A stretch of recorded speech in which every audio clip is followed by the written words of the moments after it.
Yes. And are there any ethical issues that you would raise with sperm donors and all that kind of thing, and how lesbians have children? Or would you just say adopt is the most ethical way to do it? I would say there are certainly huge ethical issues with how we go about procreation today. Firstly, any type of storage of cells that have been already fertilised. So let me give an example. So there are many processes that we can do today, IVF being one of them, where cells are fertilised and then kept in a fertile state in suspended animation of some kind, frozen in a fertile state. These kind of issues, this kind of process creates huge ethical issues from a soul perspective, because the instant the soul has been conceived, the body has been conceived, the soul is attached to it.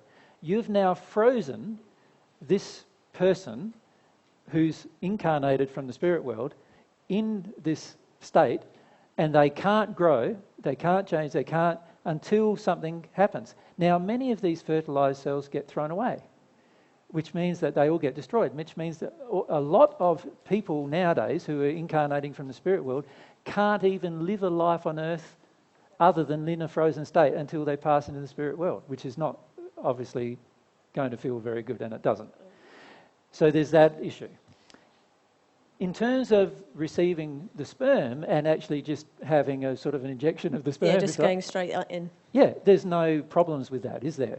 One of them might find their way to fertilise the egg, and you could then... And that's no ethical issues with that? No, there's no ethical issues with that in any way that I can see, particularly if the person donating the sperm is aware of what they're creating in particular, and also they may wish to do it just out of love, like in terms of love for a person who doesn't have a child.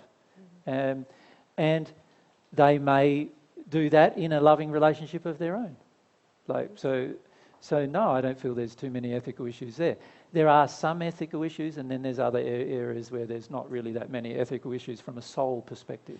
Yeah. Yep. Yeah.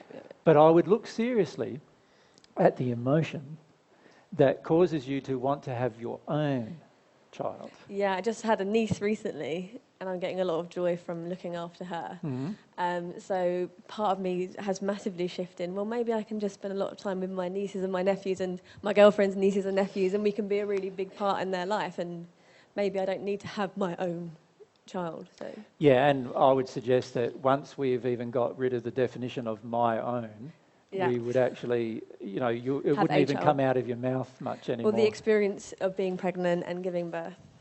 Now, I understand how you might want to go through that experience, because that would be a very unique experience, but half the population doesn't have that experience. Yeah, that's true. That's true. And we don't seem to, too bothered about it. Too bothered about that. So every man on the planet doesn't have that experience. That's true. Yeah. And no, I don't know, but I know I don't want one of it. So it's just a thought. But as a woman, kind of, I don't know. Maybe that's part of our social conditioning. Again, there's a lot of injuries in there. What defines you as a woman? Is it the ability to give birth, or is it the ability to do a lot of other things, which are the feminine expression? It's one of the gifts we've been given. I would argue perhaps that we can be that close to... Yeah, but what's happened on the planet now is many women don't even feel that they're a woman until they give birth. Yeah, that's the problem. This is the reason why we've got girls who are 10 or 8 years of age menstruating, is because there's this emotional pressure on them right from the time they're born or even before to become a woman by giving birth. Like as if giving birth makes you any more feminine than not giving birth. And honestly, it's way out of harmony with love.